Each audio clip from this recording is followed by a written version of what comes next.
స్థితిలోకి వెళ్ళిపోయింది.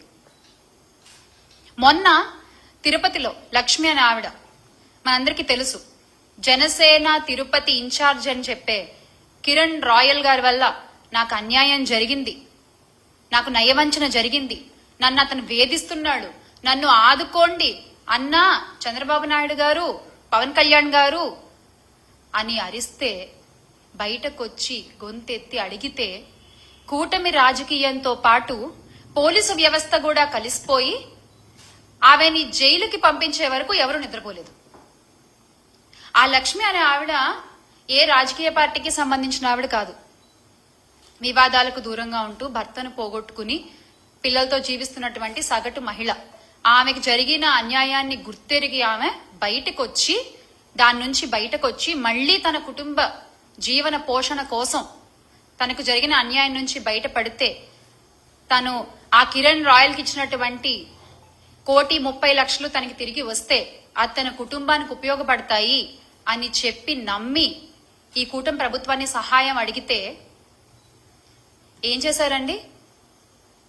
మీరిచ్చిన తీర్పు ఏంటి? ఆవిడ అరెస్ట్. అంటే బహిరంగ సభల్లో అధికారులతో సమావేశాల్లో మీ మాటలు కోటలు దాటుతాయి.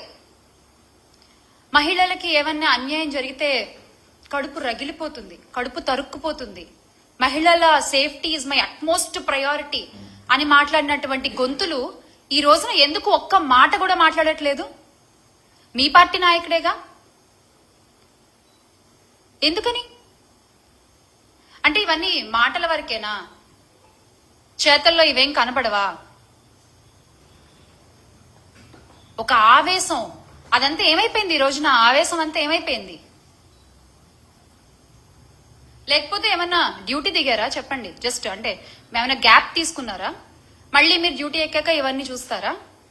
రాజకీయ ముసుగులో ఒక మహిళను వంచి మోసం చేసి, అంటే ఎంత సిగ్గు విడిచి ఆమె బయటకు వచ్చి ఇదంతా జరిగిందంతా చెప్పి 30 సవర్ల బంగారం తీసుకున్నాడు, మా అధికారి వస్తున్నాడు, 1,30,00,000 నాకు కావాలి అంటే అత్తగారి నుంచి వచ్చిన ధనాన్ని, నగదుని, బంగారాన్ని ఆ లక్ష్మి అనే ఆవిడ ఆయనకి ఇస్తే ఆయన ఈ రోజున మాట్లాడే మాటలేంటి? తిరిగి అడుగుతున్నందుకు గొంతు పిసికి చంపేస్తా, నీ పిల్లలు పెద్దవాళ్ళు అయ్యారని ధైర్యంతో మాట్లాడుతున్నావా, వాళ్ళ కాళ్ళు విరిచేస్తా, ఏ పోలీసు వస్తాడు, ఎవరు చూసుకుంటారు అని చెప్పి మాట్లాడే మాటలా?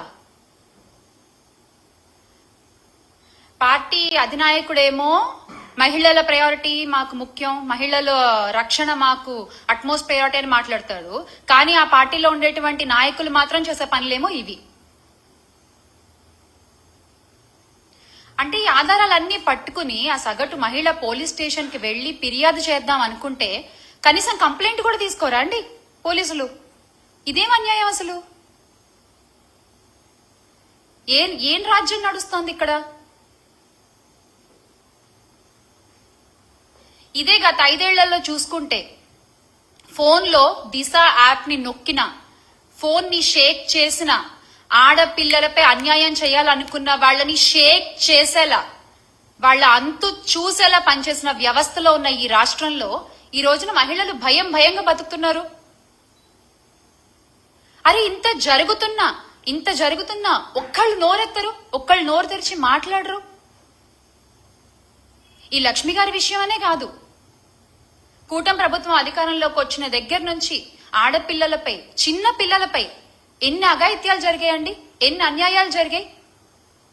కనీసం ఒక్కళ్ళన్నా మాట్లాడారా?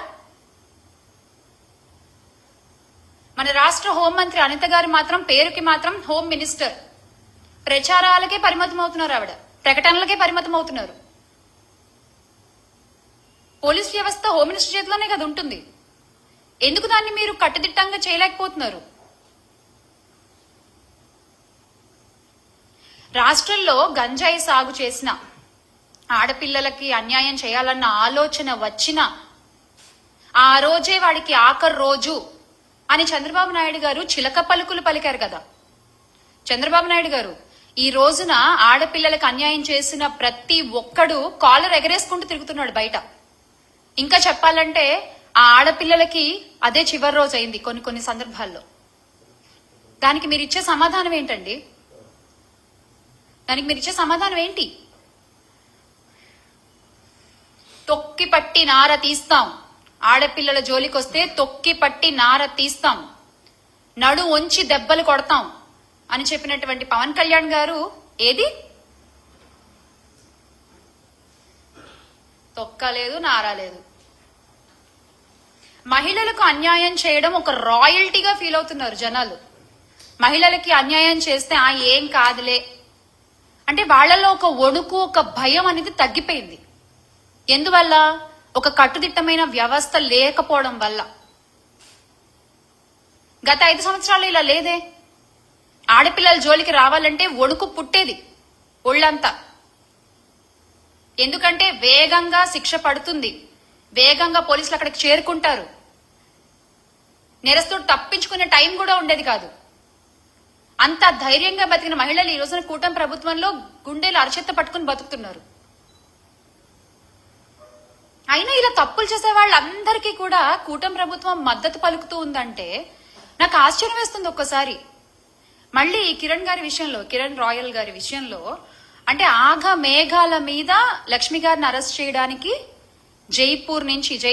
రాజస్థాన్ జైపూర్ నుంచి పోలీసులు వచ్చేశారు, అరెస్ట్ చేశారు, తీసుకెళ్లిపోయారు. మరీ గమ్మత్తుగా ఈ విషయాన్నైనా 3 రోజులు ముందే చెప్పారు. పలానా జైపూర్ నుంచి పోలీసులు వస్తారు, లక్ష్మి గారిని అరెస్ట్ చేస్తారు, చూసుకోండి కావాలంటే అని.